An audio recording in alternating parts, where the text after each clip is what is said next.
point B, the Lord Jesus came to establish the kingdom of God for the fulfillment of God's eternal purpose.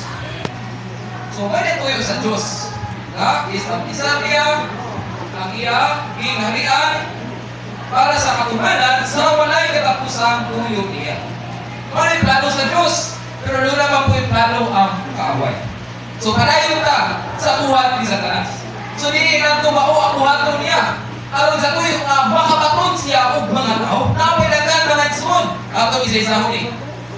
Una, sin. Sana, siguro makabalo na tani. Sin.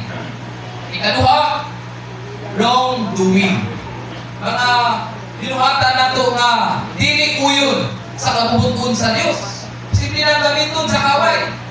Ikatulo, loving the world. So, mahigugma sa kalibutan. So, grabe kayo ang libuhan ni Satanas mga igsuon sa paglinlang niya sa mga tao aron iyang mabatunan. Then ikaduha ay susunod na po, Satan gains men by means of fame. Appeal po ng fame.